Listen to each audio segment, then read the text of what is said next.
surtout beaucoup de mise en pratique des compétences qu'on a pu acquérir, que ce soit par notre statut de L, de littéraire, parce que au vu du texte qu'on a mis à côté de notre photo, et de plus ça nous a apporté des bases dans le domaine de la photographie, qui est un domaine que, en tant que lycéen, on n'explore pas forcément, parce que c'est plutôt un domaine passionnel, et donc ça nous apporte des bases. En plus, on a pu avoir les conseils d'un photographe professionnel, donc ça c'était super. Et donc voilà, c'était une super expérience. Je vais laisser la parole à mes camarades. Donc, je suis d'accord avec ce que Jason vient de dire. Et moi, personnellement, ça m'a aussi apporté, avec le portrait que j'ai pu connaître un peu plus la dame que j'ai prise en photo, voir un peu ce qu'elle avait vécu, mais aussi voir ce que les autres femmes de mes camarades avaient vécu. Je trouvais ça très intéressant parce que j'ai pu voir qu'il y avait encore des inégalités, desquelles on pouvait parler, beaucoup de cas de femmes en fait, et je trouvais ça très intéressant à faire, ça m'a beaucoup plu. Bonjour, alors moi c'est Manon Blondel et moi aussi j'ai trouvé ça très intéressant parce qu'il y a des cas de femmes que l'on ne parle pas souvent et que là on a pu en découvrir des nouveaux. Donc par exemple on a pu parler sur l'inégalité des femmes, donc les femmes battues ou des femmes qui font des travails d'hommes, et ça j'ai trouvé ça très intéressant parce qu'il n'y en a pas beaucoup qui sont parlés et là on a pu en parler face à cette exposition. Vous avez donc tous apprécié ce projet? Tout à fait, oui. C'était assez enrichissant, et puis en plus, voilà, ça nous a obligés à aller vers des gens, de trouver des idées, voilà, de mettre en valeur les femmes, ce qui sont parmi dans tous les programmes scolaires. En fait, le problème, c'est que la femme n'est pas assez mise en avant, parce que l'histoire, parce que à cause de tous ces problèmes-là.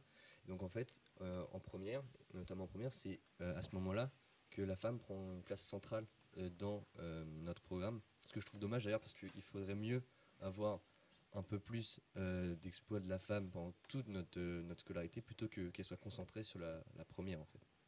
Mais donc, en outre de ça, en fait, c'est hyper, voilà, ça nous permet de mettre en valeur les femmes, notamment l'exovienne, dans le cadre de notre projet. Et donc c'était une super expérience.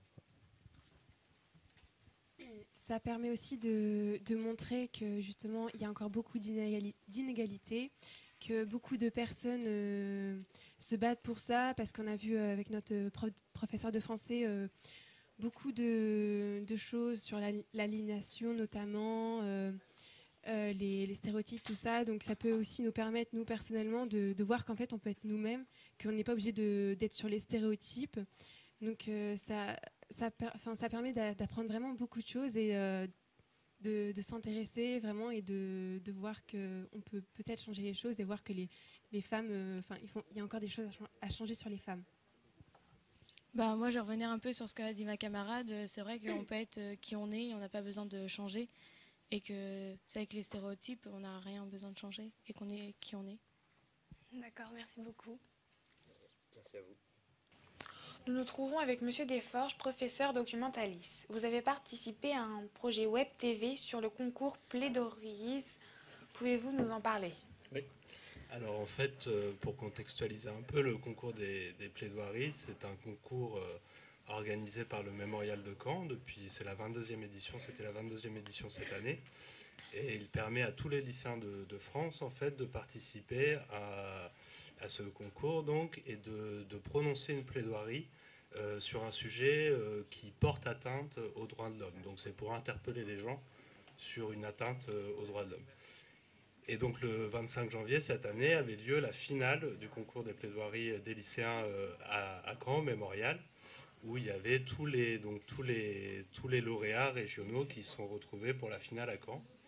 Et donc avec Madame Briand, qui est professeure documentaliste et également formatrice Web TV au Clémy, et Monsieur Lavenant qui s'occupe des premières de l'option cinéma audiovisuel avec les élèves de première de Gambier. Nous sommes allés donc avec 10 élèves de première faire une journée Web TV lors de cette finale pour couvrir l'événement en fait. Donc les élèves ont pu à la fois interroger les candidats, le jury, avec des journalistes. Il y avait également Philippe Gueluc, il y avait le dessinateur Chonu qui était présent. Et ils ont pu réaliser, comme vous le faites ici, en fait, un plateau Web TV à l'issue de la journée et ensuite faire du montage, etc. Donc ça a été vraiment une journée très riche pour eux. Et ils sont très bien débrouillés puisqu'ils ont réussi à produire une émission d'une trentaine de minutes sur l'événement. Voilà. D'accord, merci beaucoup. Tout de suite, nous vous montrons un reportage sur cet événement avec une interview de Philippe Gueluc. Je me présente, là c'est bien. Mon nom est Philippe Gueluc. Je suis président du jury aujourd'hui. Et voilà, par ailleurs, qu'est-ce que je peux vous dire? J'ai 64 ans, je suis belge, je suis dessinateur du chat. Pourquoi j'ai accepté de présider le jury? C'est à la demande de Stéphane Grimaldi qui dirige le mémorial de Caen. Bref, un type comme ça, c'est quelqu'un de formidable. En plus, c'est un ami. Et quand un ami vous demande quelque chose, vous dites oui. C'est la seule raison. D'accord, merci. Et qu'avez-vous pensé aujourd'hui de ces plaidoiries, enfin de ce matin du moins? Alors on a assisté à 7 plaidoiries, c'est la moitié. Je peux évidemment pas vous dire, il faut que je me réunisse avec le jury pour que nous donnions un verdict. Mais je suis honnêtement très impressionné par le niveau, par la qualité, par la diversité des sujets, par la force de conviction que chacun y a mis. Alors je ne sais pas ce qui s'est passé. Est-ce que vous êtes une génération particulièrement douée? Ou est-ce que les médias qui sont entrés dans votre vie de façon naturelle depuis toujours? Moi, quand j'étais môme, on n'avait pas la télé. Donc j'ai jamais imaginé que je devrais parler un jour en public. Et puis on a l'impression que dans votre génération, c'est naturel. Là, vous faites une interview comme font des professionnels. Vous avez une caméra, vous avez à votre disposition des outils.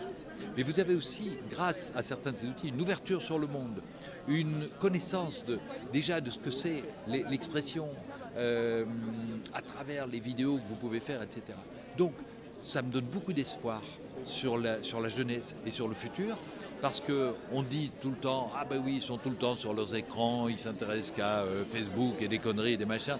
Alors sans doute que oui, en partie, mais c'est pas vrai. Ça vous a donné une expertise d'utiliser ces outils de communication et j'espère qu'une chose, c'est que vous allez en faire le meilleur usage possible pour rendre le monde meilleur.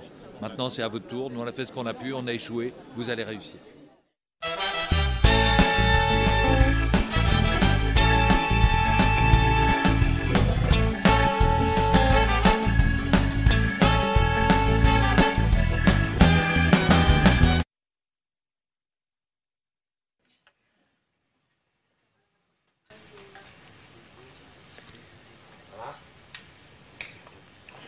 Nous sommes actuellement avec la journaliste Anne Blanchard. Tout d'abord, pouvez-vous vous présenter? Bonjour, je m'appelle Anne Blanchard, je suis journaliste reporter à Ouest France depuis une vingtaine d'années, mais j'ai la carte de presse depuis une trentaine d'années. Et la question que vous m'aviez posée, enfin qu'on me posait, avant j'étais documentaliste. D'accord. Pouvez-vous nous expliquer votre parcours professionnel? En fait, je pense que j'ai voulu être journaliste depuis que je suis toute petite, à peu près, j'avais 10 ans, 10-11 ans. L'idée, c'était que d'un seul coup, on pouvait être au cœur de l'actualité et que quand on est en presse, écrite, là, en fait, on est vraiment dans l'action et le lendemain, ce que l'on a vécu se retrouve dans le journal et quelque part, c'était faire partie un peu du monde tel qu'il bouge. Après, au niveau scolaire, c'est un peu plus compliqué parce que si on considère que vous n'êtes pas littéraire, moi j'étais un peu orientée dans quelque chose qui n'était pas du tout du journalisme, puisque finalement j'ai fait un bac comptable. Et alors, quelque part, l'information en documentation, si on va du journal, j'ai remonté la piste en partant du produit écrit jusqu'à la rédaction d'articles. Donc comment en êtes-vous arrivé là à changer d'études? Alors c'est toujours un peu compliqué de vouloir changer... Excusez-moi. C'est toujours un peu compliqué de vouloir changer d'orientation, mais c'est facile si on a vraiment envie. Et finalement, j'ai pris un biais qui était un peu particulier, c'est que j'ai été frappée À la radio, à l'époque, c'était France Bleu. Et finalement, je suis rentrée en journalisme en faisant du reportage audio. Mais en sachant que ce qui m'intéressait, c'était quand même la presse écrite. Et à force d'aller voir les uns, les autres, de prouver par le terrain que j'étais vraiment motivée par ça, et bien en fait, après, j'ai fait une école de journalisme sans aucun problème. D'accord.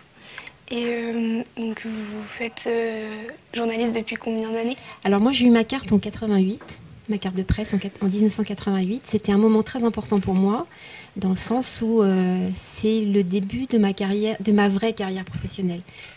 Pendant 5 ans, j'ai été documentaliste dans un centre de documentation un peu similaire, où effectivement, je travaillais beaucoup sur la presse, sur le décryptage, sur comment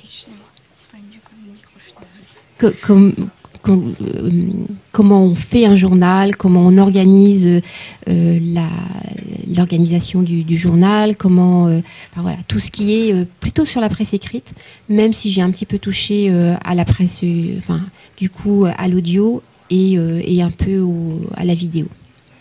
D'accord, donc jamais aucun regret d'avoir changé d'orientation? Du tout, c'est le métier le plus libre et en même temps le plus cadré dans ce qu'on doit faire, parce qu'on est très libre, on propose des choses et en même temps on est le réceptacle, le porteur de ce que l'on va chercher sur le terrain. C'est-à-dire qu'on n'écrit pas pour défendre sa proposition, on est la plume de celui de qui on recueille l'information.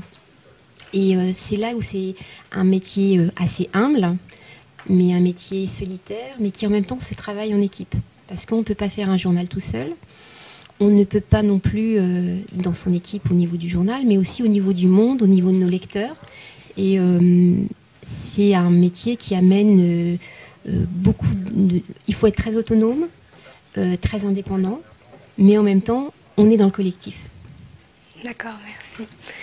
Donc ce parcours montre qu'il n'est jamais trop tard pour atteindre ses objectifs. Parmi nos professeurs, il y a également qui ont une autre vie professionnelle avant de devenir enseignants. Donc merci beaucoup de votre intervention. Merci à vous. Bonjour. Aujourd'hui, je vais vous présenter quelques professeurs du lycée Marcel Gambier, situé à Lisieux. Je vais plus particulièrement m'intéresser à leur formation, mais aussi à leur reconversion dans ce métier. Allez, venez, suivez-moi. Donc, je m'appelle Anthony Secoué, je suis professeur de mathématiques au lycée Gambier. Ça fait que 5 ans que je suis prof de mathématiques. Ah bon. Alors avant, j'ai travaillé comme pizzaiolo, j'ai travaillé dans l'informatique, j'ai travaillé comme... j'étais chef d'entreprise. Plusieurs formations professionnelles au cours de ma carrière. Et puis aussi une envie de changer de métier parce que je m'ennuyais au bout de 7 ou 8 ans, je m'ennuie dans un métier. Alors, je suis Gabrielle Leroy, je suis professeure de lettres modernes au lycée Marcel Gambier depuis la rentrée 2018. C'est mon premier métier, mais j'ai effectué des travails étudiants avant. Voilà. Oui, c'est un choix personnel. Je suis très à l'aise, très contente de mon métier actuel, mais j'avais besoin d'un plus. Un bagage supplémentaire et une spécialisation supplémentaire, on va dire, pour mon travail. Bonjour, je m'appelle Sandrine Chabert, je suis professeure documentaliste au collège et lycée Marcel Gambier à Lisieux. Je suis professeure documentaliste depuis 2016, j'ai obtenu le concours en 2016 et donc ça fait 3 ans maintenant. Professeur. Avant d'être professeure, j'étais traductrice. Je traduisais des livres italiens en français pour une maison d'édition à Paris. J'ai fait ça pendant 10 ans, je travaillais en freelance. Donc j'étais indépendante.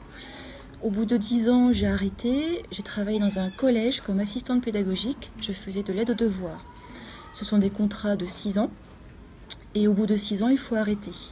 Ce qui fait qu'au bout de 4 ans, j'ai pensé évidemment à l'avenir.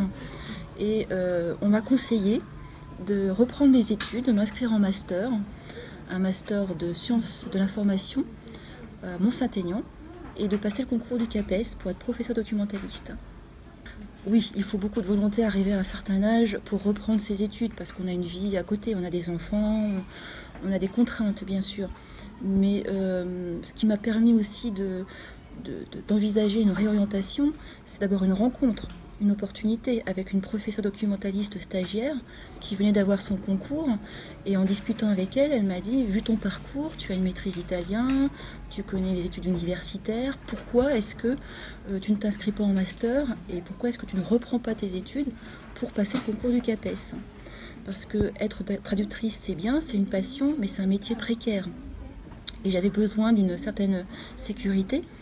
Et puis j'avais toujours voulu être professeur. C'est un rêve qui ne m'avait jamais quitté en fait. Donc oui, il faut de la volonté, il faut aussi avoir un bagage. Reprendre ses études à 40 ans passés, ce n'est pas donné à tout le monde. C'est parce que j'avais une maîtrise que j'avais eue 15 ans auparavant que j'ai pu me replonger dans les études. Voilà. Et puis parce que j'ai été bien entourée aussi par des enseignants très bienveillants. Et voilà, c'est comme ça que j'ai pu rebondir. Mais c'est vrai que ça demande beaucoup de volonté, ça demande aussi un bagage à la base.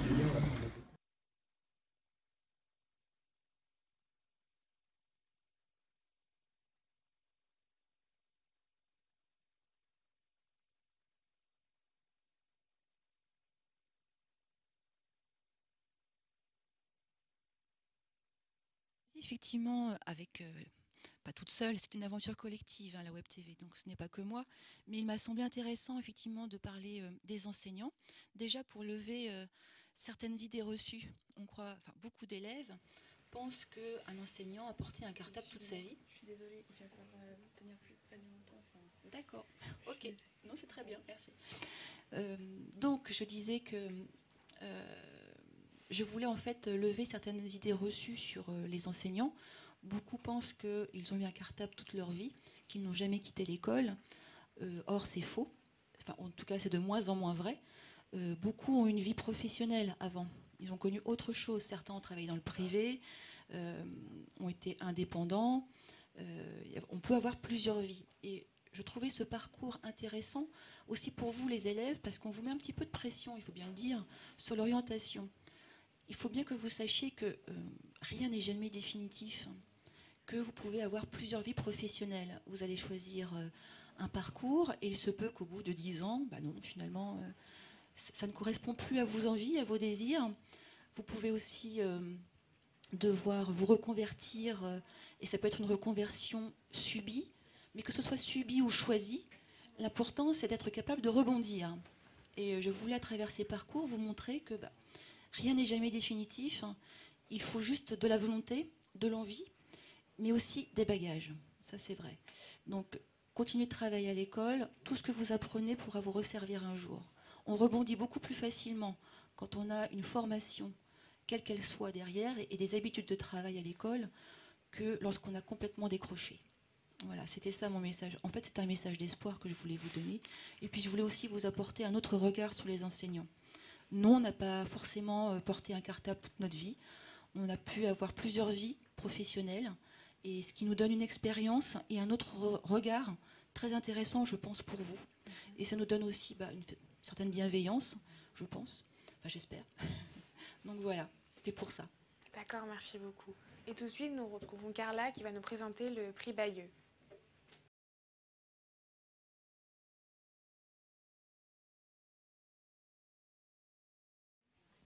Nous nous trouvons maintenant avec plusieurs élèves de terminale S1. Donc tout d'abord, pouvez-vous vous présenter? Moi, je m'appelle Théo, Théo Barbet. Moi, c'est Gauthier Cornu. Et moi, c'est Axel Papillon. Donc, qu'avez-vous réalisé lors de l'exposition au CDI? Nous avons présenté des photos d'un photographe palestinien qui présentait les manifestations à Gaza. On a dû les présenter à des gens qui venaient pour les voir, s'informer.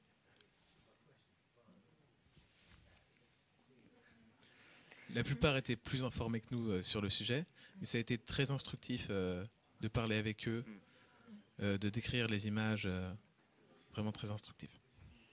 Vous avez assisté à une conférence, donc pouvez-vous nous en parler? Oui, donc tout d'abord, ils ont commencé par nous parler du contexte historique et ensuite il y a eu des débats sur ce qui se passait là-bas, les situations, les conflits, etc. Donc, qu'est-ce que ça vous a apporté? Déjà, ça nous a apporté beaucoup d'informations sur donc, ce qu'il se passait à Gaza par des personnes qui visiblement étaient beaucoup plus informées que nous sur la question. Et ça nous a apporté une plus grande facilité à l'oral. Parce que au début on était tous, je pense, un peu stressés.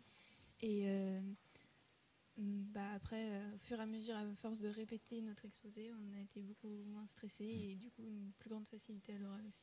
D'accord, donc ça concernait le prix de Bayeux. Oui, c'est ça. Donc le prix de Bayeux fait partie de l'actualité internationale. Donc nous allons maintenant voir l'actualité locale avec le projet Lisieux 2025. Nous retrouvons avec Monsieur Jean-Jean, professeur d'histoire géo, et Madame Demetz. Pouvez-vous vous présenter? Oui, bonjour, je suis Christine Demetz. Je suis professeure d'histoire-géographie au lycée Gambier et depuis plusieurs années, je travaille avec mes collègues sur les travaux qui ont été engagés par la commune de Lisieux et en particulier la rénovation de la place la réhabilitation de la place de la République. Cette année, la dimension de ce travail mené collectivement a été augmentée de la participation des élèves et du projet de faire un journal à l'issue de tous ces travaux. Journal qui donc se présente sous le format du journal Le 1, avec un format un peu particulier, et tous les articles ont donc été fournis, proposés par les élèves, et nous avons travaillé avec une journaliste, Anne Blanchard, et une maquettiste, Valérie Burel, pour mener à bien ce projet qui, on doit le reconnaître, est un très beau projet, tant sur le fond que sur la forme. D'accord. Et en quoi consiste plus détaillement ce projet? Eh bien, en fait, c'est pas banal qu'une ville d'une vingtaine de milliers d'habitants reçoive une réhabilitation qui est de l'ordre de 150 000 euros. Hein. C'est une somme énorme, enfin, c'est une somme importante. Ça se traduit par des transformations importantes dans la ville. Et ça nous semble important, ça nous a semblé important ici d'aller voir ce qui allait changer dans la ville. Ça fait partie des programmes de géographie, mais j'allais dire aussi en tant qu'habitant de Lisieux, c'est intéressant de voir comment on peut rénover la ville, comment on peut aussi essayer de la rendre plus attractive, de l'embellir aussi. Ça fait partie des responsabilités des équipes. Et donc ça, c'est un bel objet d'étude et c'est pour ça qu'on a envoyé nos élèves donc enquêter.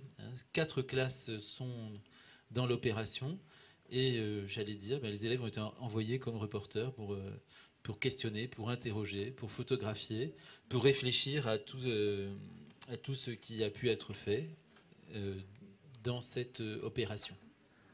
D'accord, merci beaucoup.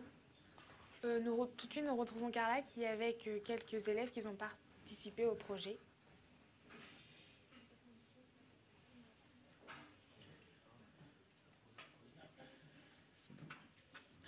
Avec 2 élèves de première, donc pouvez-vous vous présenter? Nous sommes deux premières littéraires du lycée Marcel Gambier et nous avons étudié ce que devait être Lisieux 2025. Donc on s'est principalement penché sur la place de la République et nous avons travaillé sur le réaménagement de cette place. Nous avons proposé les projets au maire lors d'une interview et nous lui avons montré. Il nous a donné son avis et on a pu voir qu'on n'avait pas forcément le même, donc c'était assez intéressant cette confrontation des idées. D'accord, ça vous a plu? Oui, moi j'ai plutôt bien aimé parce que ça permet d'imaginer ce que pourrait être la ville de Lisieux qui est une ville qu'on côtoie depuis longtemps dans le futur. Donc c'est vachement intéressant de voir ce que ça pourrait donner en 2025. Pareil. Et donc vous avez choisi plusieurs idées avec toute la classe ou vous avez fait quoi comme travaux? C'était des travaux de groupe, donc certains étaient à 2, certains à 3.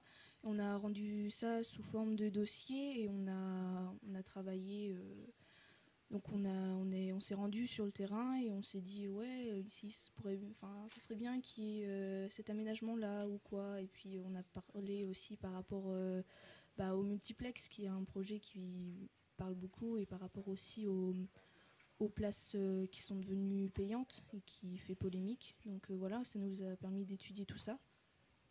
Oui, en fait, la question, c'était nous, étudiants, qu'est-ce que nous voudrions sur la place de la République? Et donc, c'était un projet très libre et on montrait exactement ce que nous voudrions. Donc, c'était plutôt marrant à faire aussi. D'accord, vous pouvez donner des exemples? Je sais que mon groupe, on a travaillé sur... on voulait garder le parking de la place de la République, mais le réduire et faire un espace... beaucoup plus, avec beaucoup plus de végétation pour que ça soit beaucoup plus agréable. Et on voulait faire, non pas un multiplex, mais une salle de cinéma qui serait en plein air, entre guillemets. Et on pourrait diffuser des anciens films et tout cela dans un milieu végétal. Et on trouvait que l'idée serait plutôt pas mal, tout en mettant un tarif de 2 €. Ce qui est raisonnable et ça serait revenu dans les fonds de la mairie. Donc on trouvait que c'était notre projet en tout cas. Mais il y a eu plein d'autres projets aussi très bien, je trouve. Par exemple, nous, on a fait plusieurs petits projets dans notre projet en fait. C'est-à-dire qu'il y avait une partie qui était plutôt consacrée à... C'était une sorte d'annexe à la médiathèque parce que c'est quand même quelque chose d'important par rapport à la place de la République. Donc ce serait en plein air, donc avec des tables de travail. Mais du coup, ça pouvait aussi être, par exemple, un endroit où on pouvait très bien manger ou quoi. Parce qu'on s'est rendu compte aussi que dans les yeux, il n'y avait pas beaucoup d'endroits où on pouvait se poser, à part le jardin public, pour manger ou quoi que ce soit. On avait aussi pensé à des murs d'expression où des gens pouvaient venir peindre, dessiner des choses... dans les yeux. On avait pensé aussi à des vélos qui seraient électriques aussi pour réduire les voitures, même si on sait que les voitures ça reste quand même important pour certaines personnes et c'est pour ça aussi qu'on a voulu garder une place du parking. On a voulu aussi rajouter de la verdure et une prolongation de la rue piétonne pour laisser vraiment de la place aussi pour les piétons parce qu'il n'y en a pas vraiment beaucoup. Et du coup, voilà, on avait plein de petites idées comme ça et qu'on a proposé au maire, donc voilà. Oui, en fait, le but, c'était de rendre la place de la République beaucoup plus agréable pour les piétons. D'accord, donc ça faisait beaucoup d'idées. Et que vous a répondu le maire à toutes ces propositions? Il a été impressionné par nos travaux et il a dit qu'il y avait pas mal de bonnes idées, même si des fois c'était un peu trop futuriste ou que ça pourrait coûter un peu trop cher, mais... Il nous a écoutés, il a été attentif et ça c'était pas mal. Ouais. Même si on n'avait pas les mêmes idées, il a quand même écouté ce qu'on avait à lui dire, mais je pense qu'il va garder son idée de multiplex qui est bien en soi. Et, donc on a pu en parler, et notamment Cassandre a pu lui poser des questions avec 2 autres filles de ma classe. D'accord, merci beaucoup de votre intervention. Merci à vous. Ça va pour quelque chose.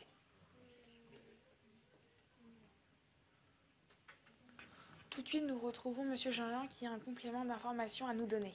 Oui, je me suis un peu trompé dans un chiffre. Le projet de la rénovation urbaine à Lisieux, c'est bien 150 millions d'euros. Et c'est ce qui fait justement l'intérêt de tout ce travail, à la fois de la part de la municipalité, mais aussi le travail des élèves d'enquête et d'information. Voilà, merci. Merci. Nous sommes avec Madame Demet et Anne Blanchard. Pouvez-vous nous parler du projet Europe? Donc le projet Europe s'est fait à l'initiative de Anne Blanchard, que l'on remercie très sincèrement de cette proposition qui nous a proposé d'emmener un groupe d'élèves de terminale à Bruxelles visiter les institutions européennes parce que cette visite s'inscrit dans le programme d'histoire, de géographie et de MC, éducation morale et civique, de terminale.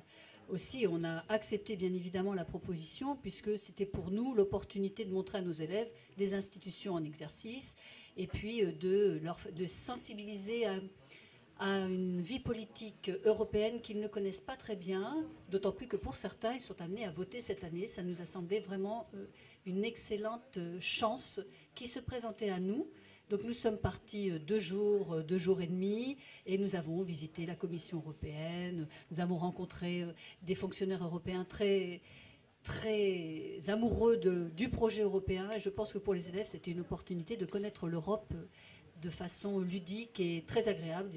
C'était un très beau séjour. En fait, ce qui était intéressant, moi je m'occupe du comité des jumelages de Lisieux, donc c'est l'ouverture sur l'Europe, sur les pays étrangers qui sont jumelés avec nous. Mais là, par rapport à la jeunesse, il y a quelque chose à faire, parce qu'on parle d'Erasmus, on parle... Et puis c'était les élections européennes, et c'était le moment de faire quelque chose. Et donc on a créé une association qui est le Lab Lisieux Normandie, parce qu'on voudrait ne pas s'arrêter là. Et effectivement, quand on est venu proposer à Madame de Metz, à Sandrine Chabert, à Anne-Sophie, de pouvoir emmener un groupe d'élèves, réfléchir sur l'Europe et emmener un groupe d'élèves, ce ne sont que des volontaires. Donc c'était sur les samedis, sur les vacances scolaires, sur les mercredis après-midi. Il y avait une question quand même, c'était pas uniquement un voyage comme ça pour visiter Bruxelles. Et je pense que le programme était tellement serré et tellement chargé qu'il fallait quand même avoir envie de pouvoir découvrir les institutions européennes pour se lever à 4h30 le matin et de rentrer le lendemain soir à 22h30 ou 23h, éreinté, mais je pense effectivement très heureux. Oui, c'était quand même très intéressant parce que malgré la densité du programme, d'abord le fait que ça soit resserré, ça nous a permis de beaucoup nous concentrer. On n'y allait pas effectivement pour se promener, mais pour apprendre des choses.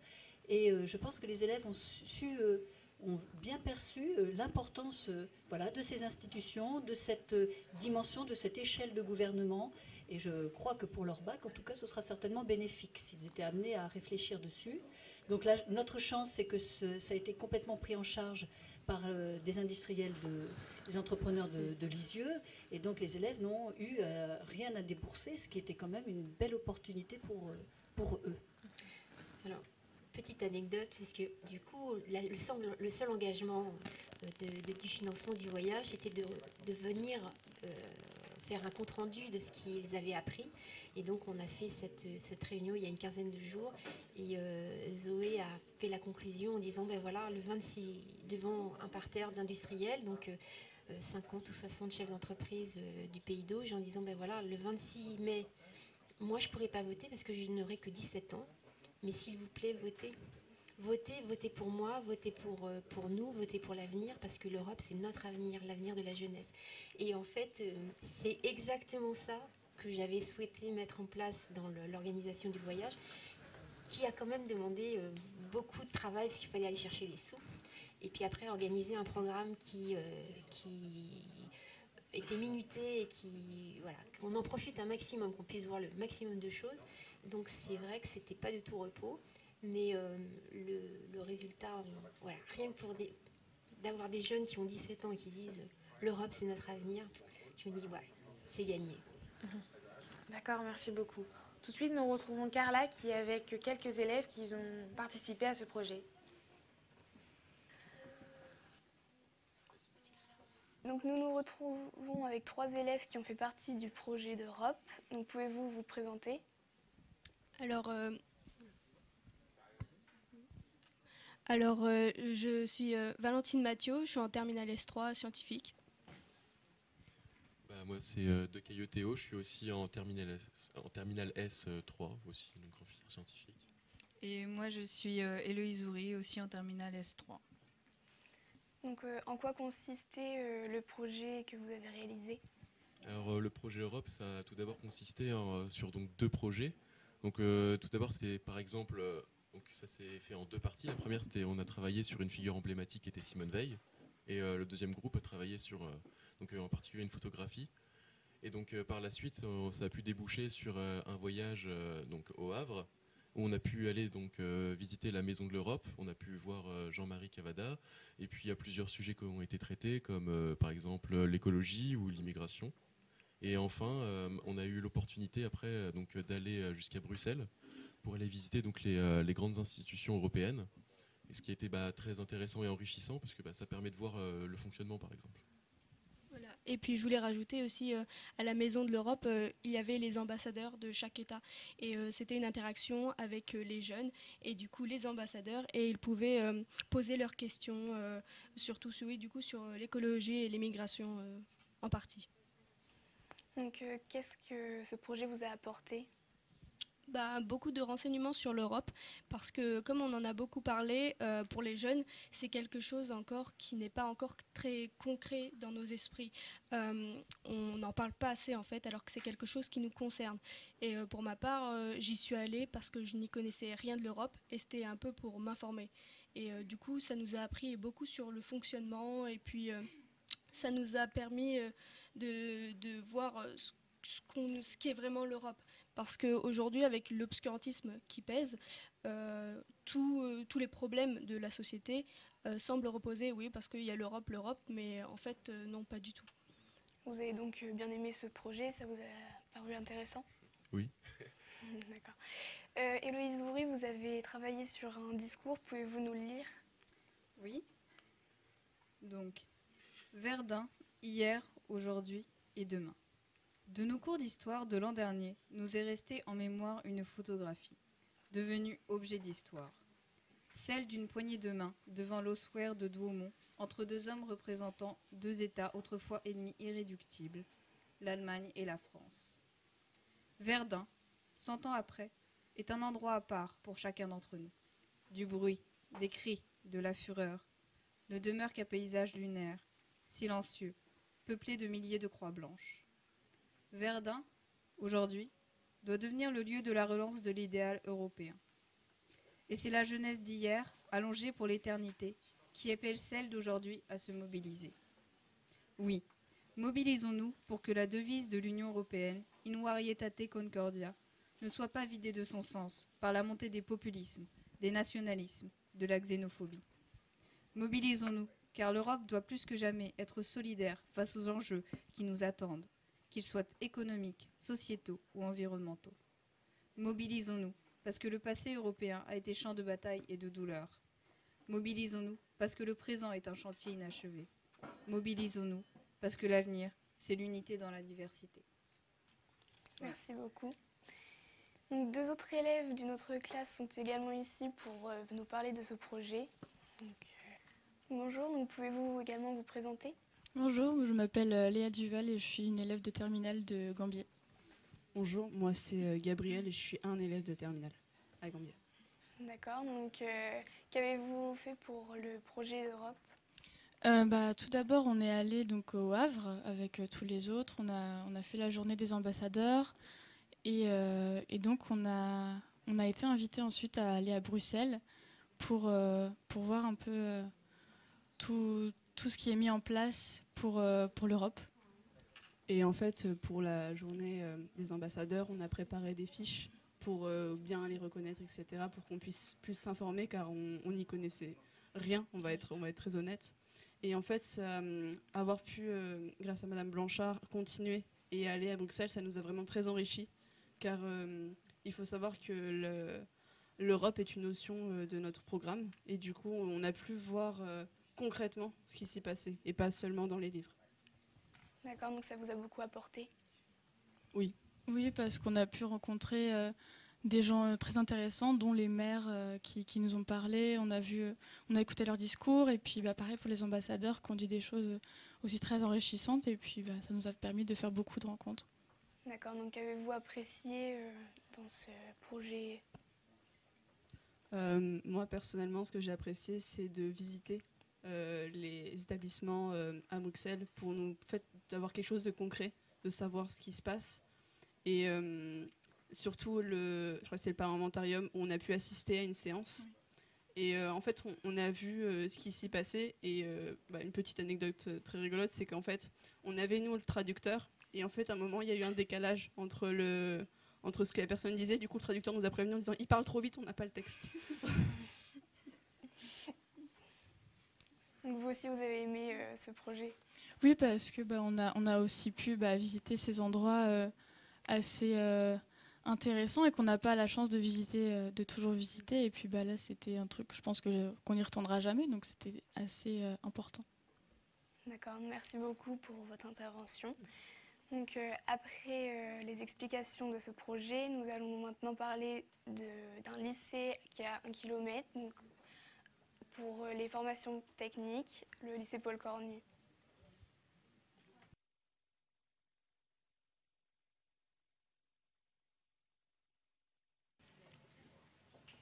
Tout de suite, nous retrouvons un reportage sur la formation usinage. Salut Riders, aujourd'hui on se retrouve, on est au lycée Cornu. On va tester un vélo qu'ils ont fabriqué. Je suis avec mon manager là. C'est parti.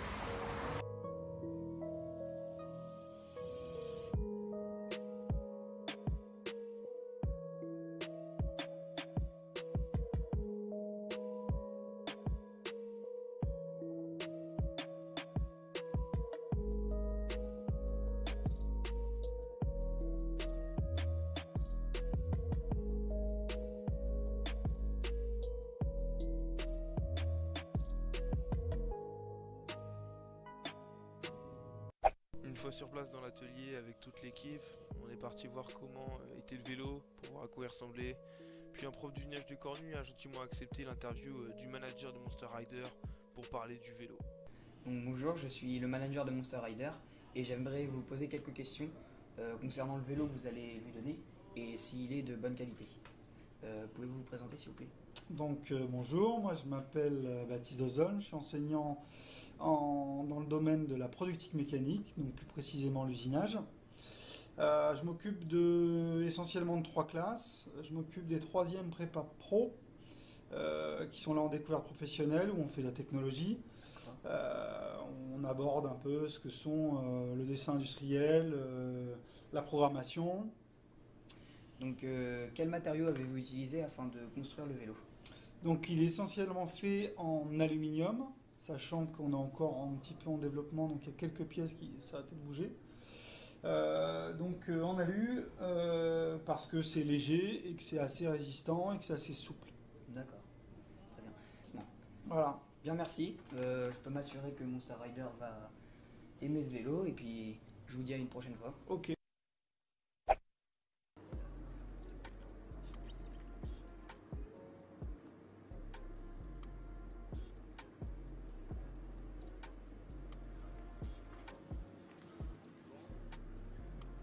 Vélo fabriqué à Cornu, je trouve que il est assez léger, comme il est fait en aluminium, et il a des bonnes roues, des bons pneus.